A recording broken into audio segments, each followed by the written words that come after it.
Hello students, welcome back to our YouTube channel enemy creator. तो आज हम इस वीडियो में बात कर रहे हैं, देखिएगा, सेट एग्जामिनेशन का सेकंड पेपर जो मैथमेटिकली साइंस है, इनके हम सॉल्यूशन के बारे में यहाँ पर डिस्कशन करेंगे। तो जिन्होंने पार्ट वन नहीं देखा हो, पेपर फर्स्ट का सॉल्यूशन हमने डाल दिया है और आपका काफ़ी अच्छा रिस्पॉन्स रहा है। आपका डिमांड थी कि मैथमेटिकली साइंस के ऊपर की सॉल्यूशन की वीडियो बना दो, तो हम इस वीडियो में वही लेकर आए हैं। आपका इस सेट डी के ऊपर आधारित है, ठीक है ना। पेपर फर्स्ट की हमने पहले ही बना दी है वीडियो, सारे आंसर। यहाँ पर हम पेपर सेकंड के बारे में डिस्कशन करेंगे। तो ये आपका पेपर सेकंड स्टार्ट होता है, ठीक है ना। तो पार्ट फर्स्ट, तो पहला है आपका the minimal polynomial of an N cross N square matrix each of whose limits is one.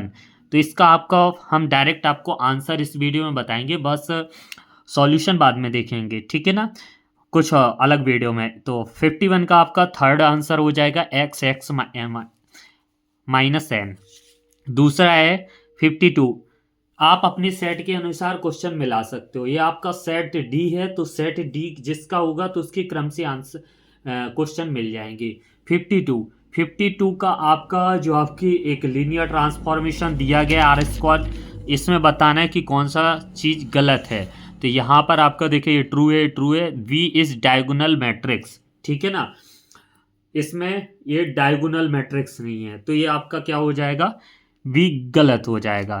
तो डी वाला ऑप्शन सही हो जाएगा। अगला है x square 2xy 3y square 2xz by Z के जेड पॉजिटिव इंटीजर्स। तो इसका फर्स्ट आंसर सही हो जाएगा क्रिक ग्रेटर देन 1, ठीक है। अब देखेंगे 54। तो 54 का आपका देखिएगा F N of X X to the power N the sequence F N आपका इसका यूनिफॉर्मली क्लोज इंटरवल 0 1/2 में होगा, ठीक है ना। तो 54 का बी। आपका 55 का ये आपका सॉल्यूशन करना पड़ेगा। और विच स्टेटमेंट इज फॉल्स, कौन सा स्टेटमेंट फॉल्स है, तो इसमें से वैसे इसका आंसर डी है और बाकी अपने थोड़ा कन्फ्यूजिंग है, इसका देख लेना। अब चलते हैं 56 4 a greater than 0 which of the following improper integral is convergent. तो इसका आंसर है आपका second integration a to infinite d x upon x square. फिर है which of the followings is not correct, नहीं है, ठीक है ना। तो every bounded monotonic function is the function is bounded variation, सही है। Every continuous function of a bounded variation ये आपका गलत है, ठीक है ना। तो ये इस 57 का आपका हो जाएगा बी वाला ऑप्शन। फिर है अगला 58, ये आपका दिया गया है, इसका हो जाएगा ये आपका किस में दिया गया है, लेविस इंट्रिकल के फॉर्म में, ठीक है। फिर है 59 का आपका हो जाएगा सी, ये आपका दिया गया है, इसका सी। 60, फिर 60 का आपका ये मैट्रिक्स दी गई है, इसमें बताना है कौन सा स्टेटमेंट ट्रू है। तो इसके आपके 0 आइगन निकलेंगे ए के। जब आपका इसका मॉड्यूलर से निकालोगे तो 0 आएगा, यानी लेमडा की वैल्यू भी हमारी 0 आएगी, ठीक है। अब 61, ये पार्ट बी यहाँ से स्टार्ट होता है। तो 61 का आपका आंसर हो जाएगा बी वाला ऑप्शन सही। फिर है 62, integration Y of x equal to integration 0 to 1 Y of X define closed interval 0 to 1 के फॉर्म में। तो साइन पाई एक्स की इंटीग्रेशन, साइन पाई एक्स की वैल्यू निकालनी थी, तो 2/पाई आएगी, ठीक है ना। इसका जब आप सॉल्यूशन करोगे तो देखिएगा इसका नो वैल्यू हमारी नन ही होगा, यानी नो एक्सट्रीम करेगा, तो इसका नन ऑफ दीज हो जाएगा, ठीक है ना। 63 का। फिर है अगला 64 the solution of Euler equation is called, Euler equation कहलाता है एक्सट्रीमल यानी चरम, ठीक है ना। फिर है अगला, यहाँ पर देखिएगा बिल्कुल अल्प एक मिस्टेक है, यहाँ पर x है, यहाँ पर y है, बिल्कुल पूरा सेम है। तो इसका आंसर हम किसके निकाल रहे हैं, y के। तो यहाँ पर डेल y से स्टार्ट, तो इसका आंसर आपका हो जाएगा 65 का सी वाला ऑप्शन सही। फिर है देखिएगा if A for continuous function F of T interval A closed interval A B the integration eta N T, इसकी वैल्यू जब 0 है तो इसकी वैल्यू भी हमारी कैसी हो जाएगी, 0। तो 66 का भी हमारा 0। अब 67 y of x equal to 0, y of pi by two equal to 1, इसकी आपका जो मान निकालेंगे वो आपका निकलेगा साइन पाई एक्स, y बराबर साइन एक्स के, ठीक है ना। हम इसको मान रख के भी देख सकते हैं, अगर हम साइन पाई बाई टू रखेंगे तो y की वैल्यू यहाँ पर 1 निकलेगी, ठीक है। मान रख के भी देख लो तो भी आपका आ जाएगा। फिर है 68 का आपका इसका नहीं सॉल्यूशन नहीं निकलेगा तो हम नन ऑफ दीज लगा देंगे। फिर है आपका 69 का इसका सॉल्यूशन करेंगे तो आपका y equal to tan inverse x मिलेगा। The curve which of the functional ये दिया गया है extremed y equal to x q, ठीक है। फिर है the Leibnitz rule for differentiation integration साइंस गिवन y, तो इसका लेमनिटीज रूल्स, इसका आंसर हो जाएगा आपका डी वाला, d upon x integration x to the power x के x sine u sine d sine equal to के एक्स एक्स यू एक्स, ठीक है ना। तो इसका आंसर आपका डी हो जाएगा। फिर है Volterra integration equation related to initial value problem दी गई हैं, इसका जो सॉल्यूशन निकलेगा आपका सी वाला, y of x equal to x square upon two minus integration 0 to x x minus psi of psi y psi of d psi, ठीक है ना। फिर है इसका 73 का आपका देखिएगा, ये पढ़ोगे रियल एनालिसिस का बाय सेम टेस्ट है, ठीक है ना, फर्स्ट सेमेस्टर का। तो यूनिफॉर्मली एब्सोल्यूट कन्वर्जेंस होता है, तो इसका 73 का आपका सी वाला ऑप्शन सही हो जाएगा। अब 74 देखते हैं। सेकेंड काइंड वॉलेट्रा इंटीग्रेशन इक्वेशन आपका होता है देखिएगा यू एक्स के बराबर, तो आपका सी वाला ऑप्शन सही हो जाएगा। द सॉल्यूशन ऑफ इंटीग्रेशन, इसका आपका देखो ओल्ड पेपर से ही पूछा गया है, यू एक्स इक्वल टू 1 के फॉर्म में इसका निकालते हैं तो U to the power X निकलता है, तो सी वाला ऑप्शन सही हो जाएगा। पर 76 आपका यू एक्स के फॉर्म में है तो ये federal integration equation of second kind, ये आपका क्या है, सेकेंड काइंड है, ठीक है ना। फिर है द रिलेशन बिटवीन रीसॉल्वेंट कर्नल आपका जो दिया गया है तो इसका आंसर हो जाएगा वी वाला, ठीक है 77 का। 78 का आपका सी ऑप्शन हो जाएगा वॉलेट्रा इंटीग्रेशन इक्वेशन फर्स्ट काइंड, क्योंकि इसकी वैल्यू 0 के बराबर है, ठीक है ना। छोटी छोटी चीज़ें आपको देखनी थी उसमें। For Fredholm integration equation जो दिया गया है with symmetric kernel eigen values are always, हमेशा कैसी होती हैं, रियल, तो 79 का आपका फर्स्ट हो जाएगा। फिर है सॉल्यूशन ऑफ इंटीग्रेशन इक्वेशन आपका दिया गया है, इसको सॉल्व करोगे तो आपका आएगा 1 प्लस एक्स स्क्वायर अपॉन 2 के फॉर्म में, ठीक है। ये आपका टोपोलॉजिकल स्पेस है तो इसका आंसर आपका B of x equal to A B C comma D, तीन निकलेंगे बेसिस टी में, तो इसका आंसर हो जाएगा बी वाला। फिर है ये topological space X T set to be T one space every pair distance point X Y X there adjust neighbourhood and N X Y respectfully such that and does not belongs to capital N, यहाँ पर Y does not belongs to capital N हो जाएगा, ठीक है ना। तो इसका पहला वाला आंसर सही हो जाएगा, कोई भी आपका इसमें बिलोंग्स नहीं करेगा। फिर है 83 का आपका निकलेगा topological x T regular open set, तो ये आपका हो जाएगा एफ सबसेट जी का पी बिलोंग्स एच में, तो and G intersection H equal to 5, तो इसका आंसर हो जाएगा डी वाला ऑप्शन, ठीक है।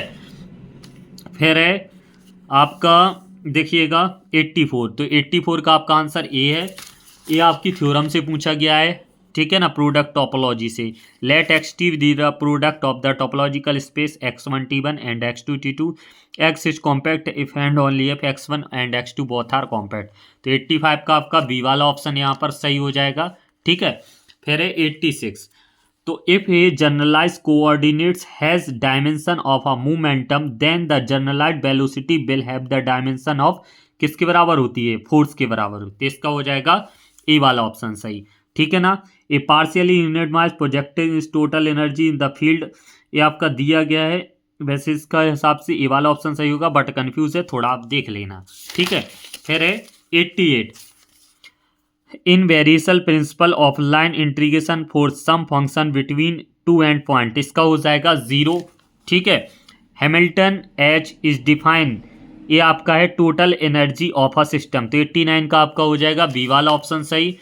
The Lagrange does not depend on the explicitly, ठीक है ना, किस पे लैग्रांज नहीं करता है, the Hamilton is constant C, ठीक है। इसके बाद है one of the root cubic root of minus eight i, इसका हम क्यूबिक रूट करेंगे तो इसकी वैल्यू हमारी 8i के बराबर नहीं, यानी 91 का आपका सी हो जाएगा, 92 का आपका डी हो जाएगा, mod Z greater than less than 2, 93 का आपका बी वाला ऑप्शन सही हो जाएगा, ठीक है ना। इसका फिर वैल्यू इसका जेड इक्वल टू आई आएगा 94 का, 95 the harmonic conjugate v new v equal to function of दिया गया है, इसका निकलेगा C tan inverse y upon x plus C. 96 का आपका देखिएगा पाई बाई 2 को फॉर्म में, यहाँ पर Z1 Z2 की वैल्यू देख लेना, ये दो क्वेश्चन कन्फ्यूजिंग है, वैसे इसका डी है और यहाँ पर इसका वैल्यू का मान 0 है, ठीक है। 98 का देख ले, 98 का आपका first option the equation of circle with passes through 1 I iota plus iota तीनों फॉर्म मिलके ये आपके यहाँ पर हो जाएगा इसका फर्स्ट आंसर।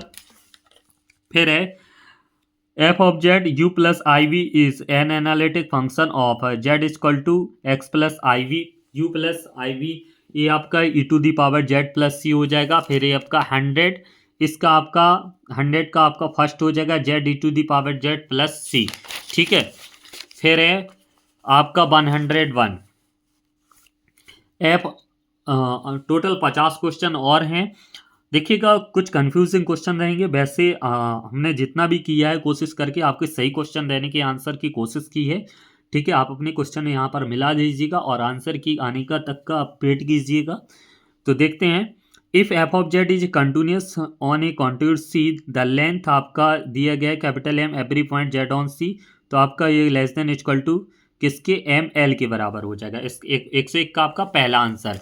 120 ये आपकी थ्योरम से ही डायरेक्ट है कि let C is any rectifiable curve join z equal to a z equal to b, तो इसका कॉन्टूर आपका जेड सी किसके बराबर होता है, 0 के बराबर होता है। 103 का a function regular within of the close contour C if sign be the point within C, जो आपके देखिएगा आपकी कॉसी थ्योरम, आपने कॉसी इंटीग्रेशन फॉर्मूला पढ़ा था ना, f of a equal to 1/2 pi i, आपने कॉम्प्लेक्स एनालिसिस में पढ़ा था 1/2 pi i f of z z minus C circle में, ठीक है ना। इसलिए इसका आंसर कितना हो जाएगा डी, यानी साई की जगह अगर आप ए रखते हो तो पूरा वही का वही फॉर्म है। यहाँ पर जेड टू दी पावर 4 यानी घात 4 है तो इसके डबल पोल्स मिलेंगे, ठीक है ना, तो 2 डबल्स पोल। 104 का आपका डी हो जाएगा। फिर 105 का बाइलिनियर ट्रांसफॉर्मेशन से दिया गया कॉन्फॉर्मुले मैपिंग से, ठीक है। तो W इक्वल टू 1, ये आपका नहीं होगा, ये नहीं होगा, 105 का आपका आंसर मिलेगा W इक्वल टू 1/-1/z। फिर है 106 is zero of analytic function F of z is value of z for which, तो f of z equal to 0 the residue of 1/z square plus C square के whole square z equal to a i is, इसका residue निकालेंगे तो निकलेगा -i/4aq, ठीक है ना। C is the circle modulus z equal to 3, B is the Cauchy integral formula, Cauchy integral formula से जब इसका मान निकालेंगे तो 2 pi i e to the power 4 minus e to the power 2 निकलेगा, ठीक है। 109 आपका क्वेश्चन, यहाँ पर इसका आंसर आप कॉसिंट्रिकल फार्मूला से निकालोगे तो आपका 2 आ जाएगा, ठीक है ना, बट यहाँ पर दिए नहीं है ऑप्शन, तो ये आपका आंसर ही सवाल सही है बट आंसर आपके गलत हैं, ठीक है। 110 द रेसिड्यू ऑफ जेड की पावर 3 अपॉन दिया गया है, इसका जेड इक्वल टू 1 में निकालना है तो आपका निकलेगा 101/16, 101/16। The number of arrangement of the latest words independence करना है विच स्टार्ट पी, ठीक है ना, जो पी से आरंभ होते हैं, कितने 138600, तो इसका 111 का आपका बी हो जाएगा, डॉटर का आपका सी हो जाएगा और 113 का आंसर आपका ए हो जाएगा, ठीक है ना। सेट डी वाले विद्यार्थी के क्रम से आपके आंसर मिल जाएंगे, बाकी सेट के क्वेश्चन के यहाँ वहाँ मिलेंगे। वीडियो आप जरूर लाइक कर देना। इसके पार्ट फर्स्ट की भी हमने वीडियो बना दी है, वो हम डिस्क्रिप्शन में लिंक दे देंगे, ठीक है। 114 ये आपका दिया गया है परमुटेशन, ठीक है ना। अब ये क्या है, इवन परमुटेशन है, कैसा है, cyclic permutation, odd permutation, identity permutation, but ये कैसा है, इवन परमुटेशन है, ठीक है ना। अगला है इसका आप 115, इसका आंसर आपका हो जाएगा ए, ठीक है ना। यहाँ पर over the all integers in any positive integers M the congruence classes modulo small M is आपका निकलेगा डी स्मॉल एम ई 116 का। 117 how many prime numbers of from 8n+5 इसके इनफाइनाइट 5 की पावर -3 की पावर आ रहा है डिजिबल बाई ये आपका 13 से होगा। The permitted roots of to the power 2 इसके आपके इंटीजर्स 3 आएंगे, ठीक है ना। एक 5 हो जाएगा 2 तो इसके परमिटेड कितने आएंगे, ओनली 3। 120 का आपका बी वाला ऑप्शन सही हो जाएगा, ठीक है। 121 का आपका डी होगा।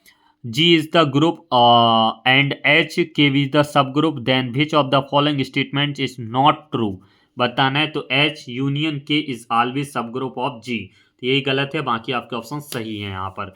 122 का आपका C वाला ऑप्शन सही हो जाएगा। है how many automorphisms there is in the symmetric group S3 इसके आपके 6 होते हैं, तो 123 का आपका डी हो जाएगा। 124 का आपको आइसोमॉर्फिस होमोमॉर्फिस की जहां बात की जाती है तो कर्नल आता है, कर्नल आया और होमोमॉर्फिस कर्नल मिलके आइसोमॉर्फिस, तो 124 का आपका सी वाला ऑप्शन सही हो जाएगा। फिर है 125 का आपका डी ऑप्शन सही हो जाएगा, गलत बताना था, ये 3 सही हैं आपके, ये गलत हैं। विच ऑफ द इसमें ग्रेटेस्ट कॉमन यहाँ पर divisor 10 + 11i and 8 + i in Z of i, इसमें 3 + 2i, ठीक है ना। ये आपका आंसर सही हो जाएगा, दोनों में से इसका निकल रहा है, ठीक। और ये आपका सवाल ही गलत है, ठीक है ना। 127 वाला, ठीक है। अगला है 128, जब इसके निकालोगे आप फील्ड रेशनल नंबर से पॉलिनोमियल तो आपका निकालोगे तो आपका इस वाले इक्वेशन का निकलेगा x² - 10x + 23, तो 128 का आपका सी वाला ऑप्शन सही हो जाएगा। 129 R and C the real and complex number field respectively G = GC/R यानी complex upon real, then the G is will be कितने होगा 2, ठीक है ना। फिर है 138 का आपका थर्ड f(a) = f(a²), ये भी आपकी थ्योरम से ही है। 131, ठीक है ना, ये आपके सभी हो जाएंगे all of the above statements. फिर है 132, इसका सॉल्यूशन करेंगे तो आपका निकलेगा x³ + y³ + 3cxy, ठीक है ना। अगला है 133, इसका सॉल्यूशन निकालेंगे तो आपका सॉल्यूशन इसका आंसर होगा डी वाला डिफरेंशिएशन इक्वेशन का। 134 आपका इसका आंसर आ जाएगा y1 = e⁻x - 1 y2 = e⁻x - 1, ठीक है ना। सवाल अच्छे से पढ़ लेना, देख लेना आप।